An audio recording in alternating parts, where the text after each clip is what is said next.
I think, the design aspect for us is definitely a big challenge, and that's why also, me and the team, and then also the certain TI product lines who are then developing those chips, we are interfacing a lot with the end customer. So we are talking every day with many robotics customers around the world, and we are really trying to get the requirements that they need for the next generations, and also understand what are the challenges that they are facing when they are designing in the TI devices, and how can we simplify it, but also what are new features that we, for example, don't have right now that they need in the next generation. And then it comes at the end down to certain sets of features that we get from customers for a certain application. And then, of course, we are trying to combine that with the technologies we have internally. And especially in millimeter wave radar, for example, there happened a lot of innovations also based on customer feedback that we received. So, for example, one big challenge for our customers in the past was to do the high frequency design for the antenna of the chip. And that's why we are now offering devices that have this antenna integrated on the package. That means all of this tricky RF design, which you need to do, is then done by us already on the package. Then I would say another thing that came from customers was the power requirements that they have. So meaning, especially in mobile applications, or also when you have a very small housing for your chip, that means you have only a certain power budget, and so we came up with new devices that have a reduced power requirement, so that it's more efficient to use the chip in certain applications. So it's always, I would say, the design for us. It's always a combination of evolving, what's possible on a technology level for us. So we work a lot with our R&D teams to improve the capabilities of the semiconductor processes that we have. But then at the same time also talking a lot with customers and really understanding what are the challenges that they are facing, and how can our current and new devices meet those challenges in a better way. Hello everyone, I hope you're doing well and great. I'm so excited to share our partnership with Texas Instrument, and I'm also delighted to share the offering to giveaway in this episode. So if you're interested more about this giveaway, you can find more detail in the description below. Thank you so much, Texas Instrument, and I hope you enjoy this episode. Thank you.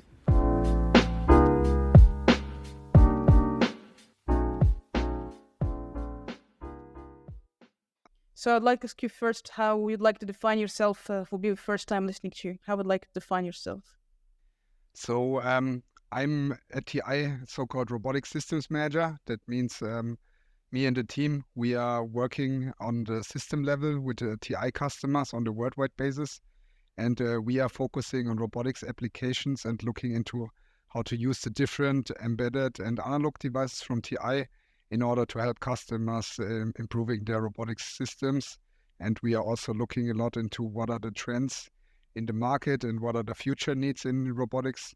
And we are trying to see how TI devices can help to meet the challenges that our customers have here. Mm-hmm. So maybe before going with the details, I think everyone familiar with Texas Instrument, especially I think in undergrads devices we have in the lab. But if you can give a little bit of context about what TI do, and before going to robotics, especially here, but what it actually does in electronics, maybe that's. Yeah, so I mean, TI is a large global semiconductor company, and we produce or design chips that make an impact in the world. And TI has over 80,000 embedded and analog products in total. And we are focusing a lot on industrial and automotive applications with our devices. And I would say we have one of the broadest portfolio in the industry, and we are constantly innovating with new solutions for industrial, automotive applications, and also for robotics applications. Mm-hmm. So how actually the chips here help in the robotic development? Maybe before going to that, I think it would be great to mention the challenge in the robotic market. So we have the brain and the body side, and I think here in Texas Instrument we focus on the brain side of the robot here. But before going to the details of the chips and how the chips help in the development, maybe what are the challenges, since you mentioned a trend and in the robotic market? But can you tell me about the trends and the challenges here? Yeah, so I would say in general, right, if you think of a robot, there are a lot of different applications where robots can be used, right? It can be inside of the factory and outside of the factory. And a lot of the challenges that also our customers face when they design a robot are quite similar for any of these robotics applications. So in general, I think the robot needs to meet the right performance for the application. It needs to meet the right costs, and it also needs to be safe for the application. So especially in areas where robots collaborate with humans, the safety is definitely the most critical piece, because without a safe robot, it's basically not usable in any kind of use case. And then, I mean, outside of the safety, when that is solved, of course, the robot has to operate with a certain performance level in order to be effective in the application, and it also has to be reliable. So I think right now there's a lot of areas where robots are already able to fulfill a certain use case, but they are not able to do it at a certain reliability. So that means maybe they can do it in 80% of the use cases, but then in another 20 or 10%, there still needs to be someone who jumps in and helps the robot to solve it. Or there are certain use cases where a robot is not able to then um, work efficiently, or certainly stops. So making it work at the 100% of the use cases, that's also a big challenge. And that means what you mentioned, right? The brain of the robot is very important. It means having the right software running on the robot, having the right devices that can enable local decision making on the edge is quite critical for that. And then the last thing, right, is also you can build a robot for a certain application, but then you also need to meet the cost target of this, right?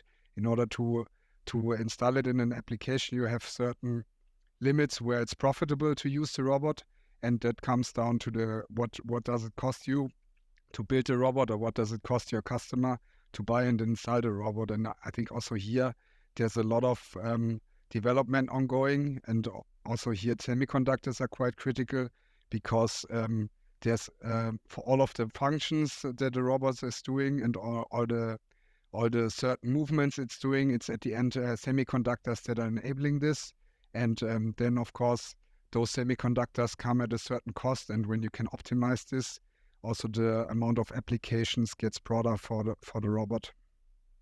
Hmm.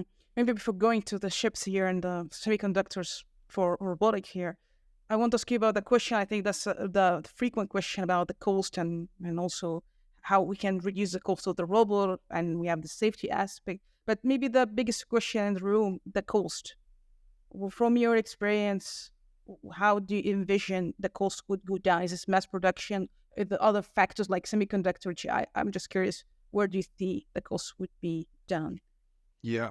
I mean, one thing is definitely right, with the certain volume of a robot, the cost go down, and that's similar also when you buy semiconductors. Of course, those are scalable products. So if you go into higher volumes, traditionally the cost reduce, but then it's also a lot about just the system design of a robot.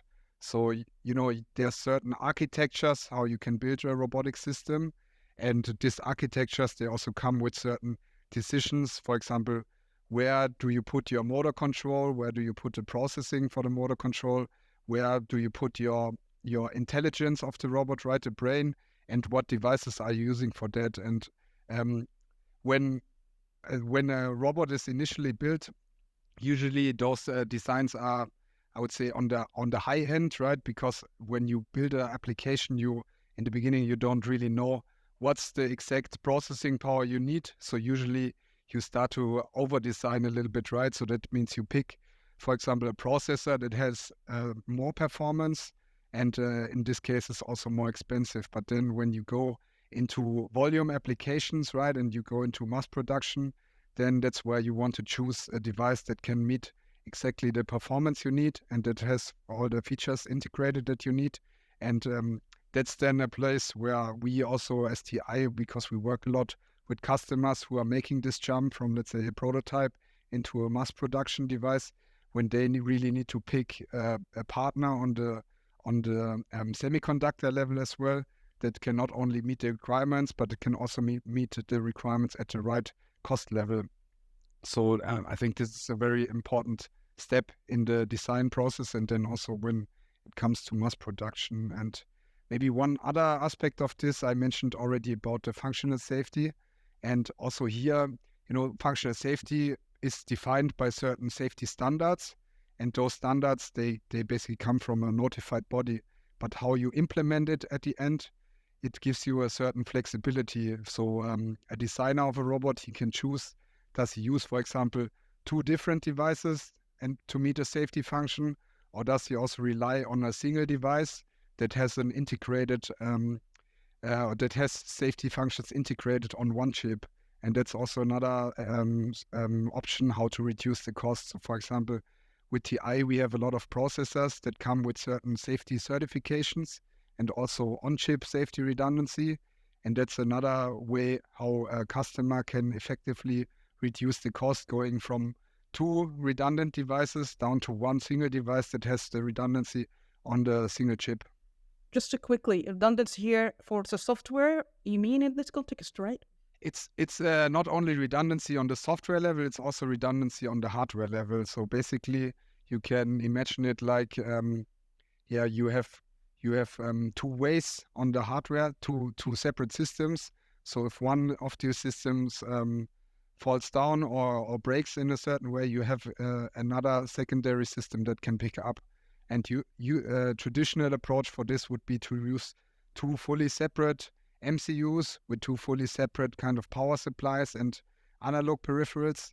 But a more cost-effective way for this is, for example, to use a single MCU, and then on this single MCU have implemented two certain domains that are doing this redundancy on the hardware level on the one chip, and then at the same time also you can run this redundancy on a software level on one chip. Mm-hmm. Before deep diving in the processor, for listener may be interested in doing the robotic project, maybe prototype, maybe quickly can you mention that like collaborator, the customers that already using the chips, maybe any scale, different scale, because there's many skills you were speaking about. Yeah, and I mean, I mentioned in the beginning, right? TI has a very broad portfolio, so over 80,000 devices that we are producing, right? And it's embedded and analog devices. And I think I cannot talk about names of customers, but basically, I would say every major robotic player I know is also using many of the TI devices in certain functions. And at the basis, a robot consists of motors that are spinning, right, and motion control. And here, a lot of customers are relying on the TI motor controller devices. So we have dedicated DSPs for motor control called C2000, and we also have ARM core devices that use that. And many customers are using those devices to control the different motors in a robot, and that can be quite low-end, simple robots, right, like vacuum robots or something like that. But it goes up to the really high-end, high-performance robots, so industrial robots that can carry payloads of a few tons. So these motor control devices are used a lot, but then also in all of the other functions like the main processing.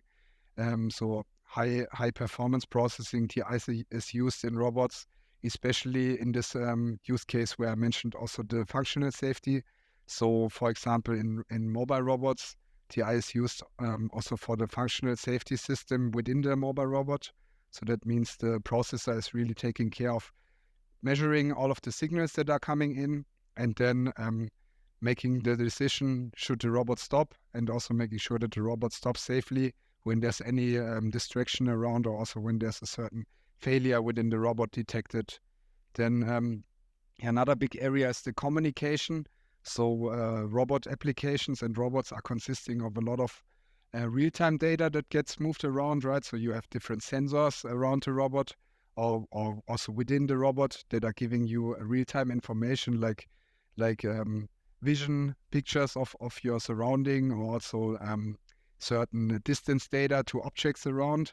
Then you also have different motors that you control within the robot, and those all of this data has to be somehow synchronized and moved in real time. And for that, a lot of customers are relying on TI's Ethernet PHYs on our real-time interfaces, also on standard interface like CAN or RS-485. So that's also something which is used in a lot of robot applications. And then the sensing piece itself, that's also something where TI is used a lot. So TI is offering millimeter wave radar. So with millimeter wave radar, you can give an alternative to vision, so make the robot see the surrounding.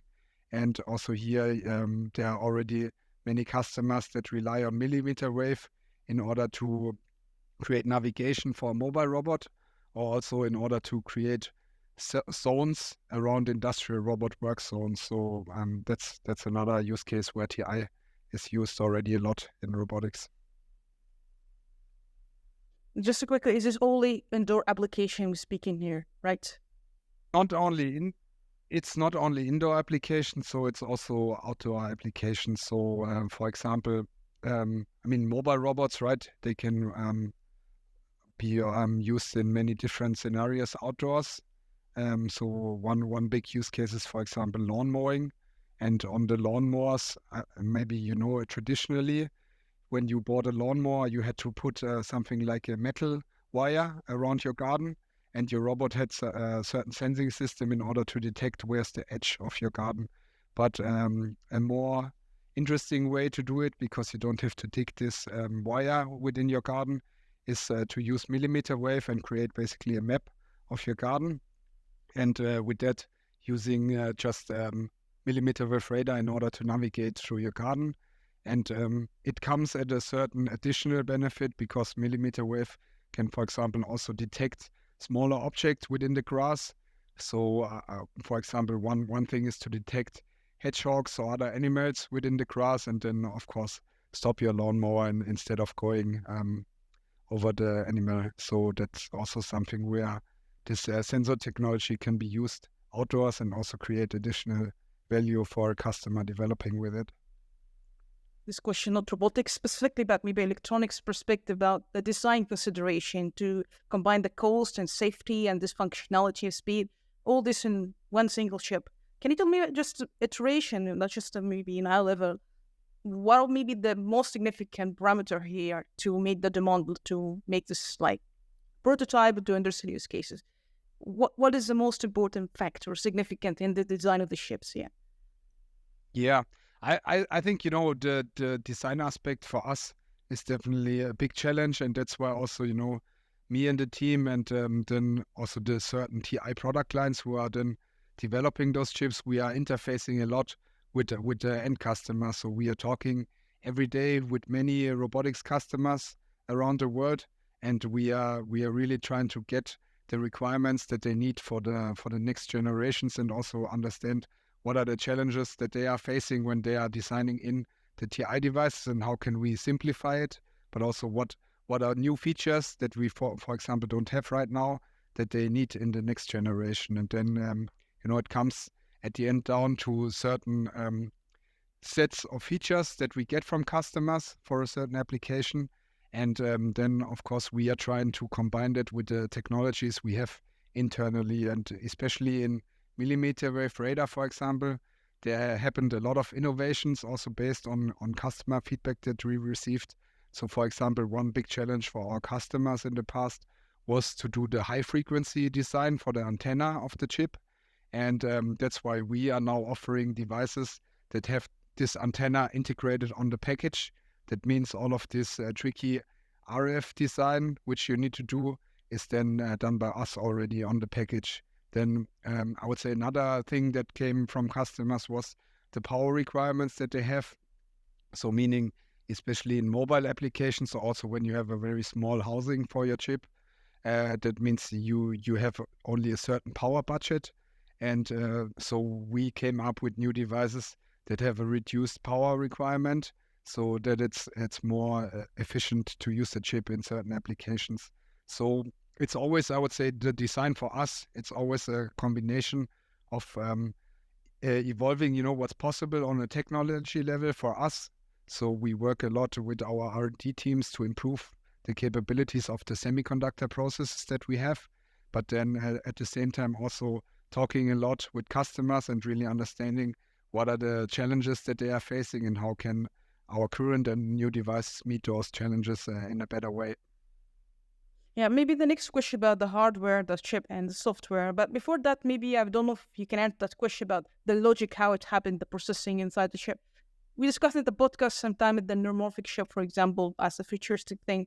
But do you think like the future of the chips like resemble human brain or something, or this is out of discussion recently? I'm just curious about the architecture here.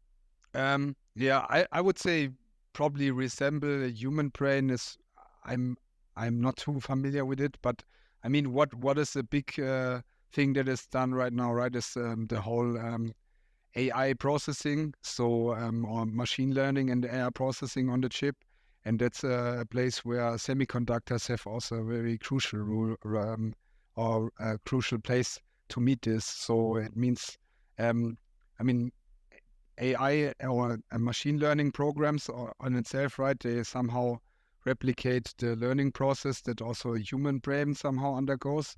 But on the lower level, this requires a lot of processing power, especially when you do this processing on standard hardware. So what TI is doing, we are investing a lot into hardware accelerators on the chip, and also many of these new devices, so many of our new processors but also other devices have these hardware accelerators.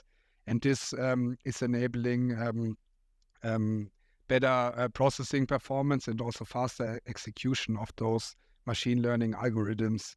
And this is something which is quite important also for robotics because at the end, this whole decision making that a robot needs to do, it is in many cases also relying on machine learning or artificial intelligence models that are running on the hardware. And if you can run this more efficiently, you can, of course, optimize the power levels of the robot, and with that also the use cases that a robot can do. So since I close the end, I have a few questions. Maybe the first one about the software and the hardware. How do you see the? Sometimes when we work with the hardware, it's quite challenging the software aspect of the hardware. I don't know. How do you see the interplay of the development, the hardware and software? Yeah, yeah. So I mean, in general, I think certain chips run with very specific software on the chip. But if you look, for example, at TI, especially our embedded portfolio, our processors. So what we offer is basically a unified SDK, so a unified software development kit that can run no matter which chip you are using, and this offers a lot of scalability in terms of the performance level. That means, you know, if you want to go from your development, from your software development to a lower end device, you don't have to rewrite all of your code and use a different development environment. You can just reuse that code on a lower end device, and same for the higher end. And I think that's a quite good benefit of using a very broad semiconductor company that has a big scale in the portfolio, is that at a certain stage, when you notice you are run out of processing power on the hardware side, you can jump to a higher performing device. But at the same time, when you have still room on your application for performance, meaning you have a device that is a little bit oversized, you can also move to a lower end device and by that save cost. So we try to make it easy for our customers to use the hardware and the software together, so giving basically a unified development experience across the portfolio. And that's also something I think which is a good benefit, because I mean, of course, at the beginning you don't always know what's the exact hardware power you need, or maybe also you come across a few peripherals that the device you are using right now is not having. And then when there's a big portfolio, there's a good chance that there's a different device within that same family that probably has this peripherals or that has this performance upgrade that you need. Maybe the question here about is there something is still a challenging for semiconductor chip here for robotic application? I don't know. Something come across still a challenge. You mentioned you talked to the team and everyone took into customer needs and what expectation. But is it something still generally speaking robotics is still there's a trade-off, like how to solve that? I'm not sure what kind of thing is like if you encounter. Yeah, I mean, in general, I think we are just at the start, right, to see robots used in factories, but also in the daily life. So I think there's still a lot of challenges that need to be solved in order to realize the full potential of robotics. And I think working with customers right now is quite exciting because you really get get to know what are these challenges and help to solve them. And I think one big challenge is definitely the safety aspect, right? To make I mean, in order to make the collaboration with humans quite easy of a robot, it has to really be 100% safe, right? And this is especially important in the factory where robots can lift a lot of payload, right? Tons of kilos. And they are making it possible to have robots work really close and efficiently with humans. That's still a big challenge. So if you go into a factory right now, you will see still a lot of times that the robots are basically hidden behind a cage, right? Because that's the only way they can be really fast. And even those more modern robots, the collaborative robots, they come with a lot of more safety features.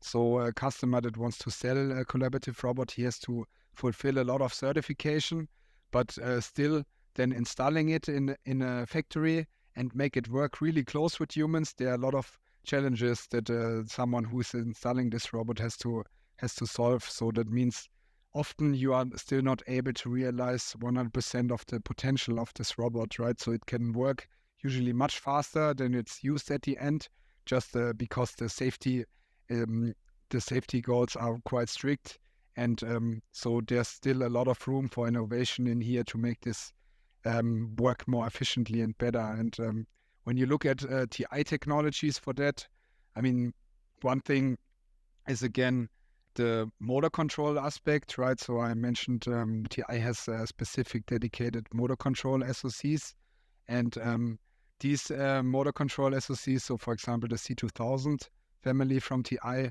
they are coming also with certain on-chip safety functionalities. And those devices, they are combining real-time communication, functional safety, and motor control.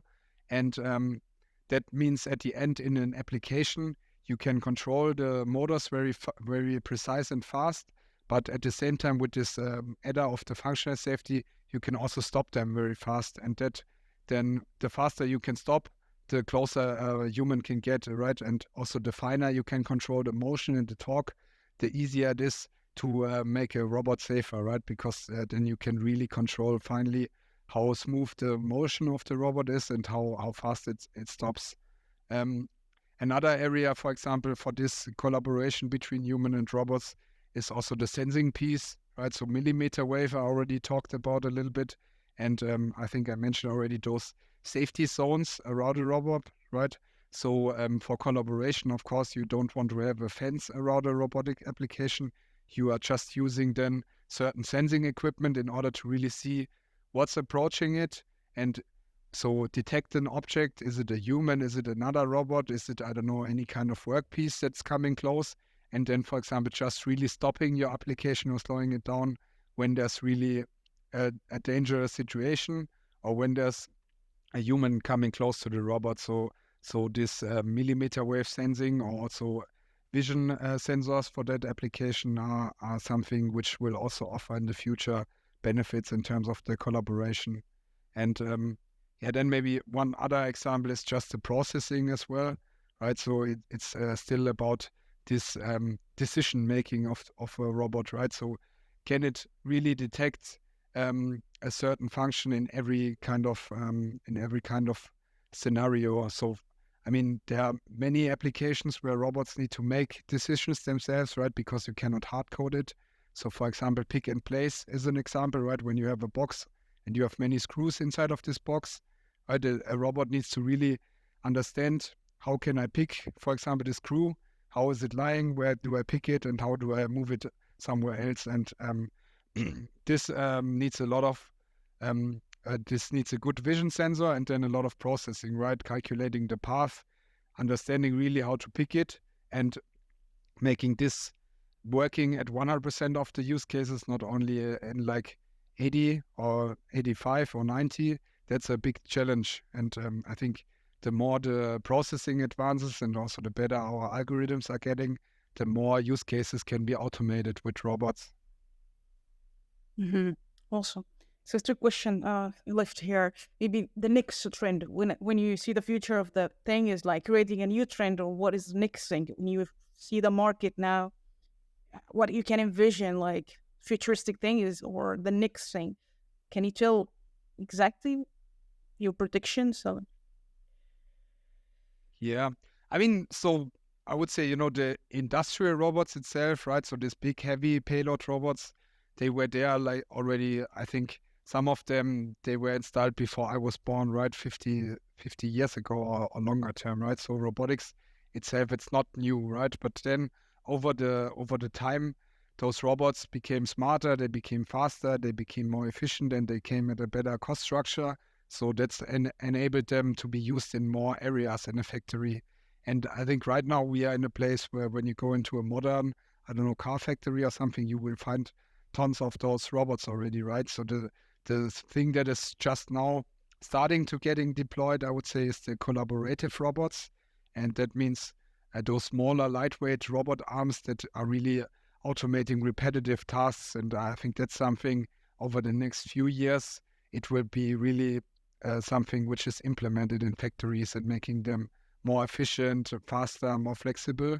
And at the same time here, it's also mobile robotics, which is coming up more. So mobile platforms moving around, maybe also enabling, different ways how factories are built, right? Not building them with one conveyor belt where the stuff is moving around, maybe letting pieces flow around just with a mobile robot that carries it somewhere else. So these are things which I think really in the close future will be standard. And I think some of the modern factories, they are already relying on those robotic systems.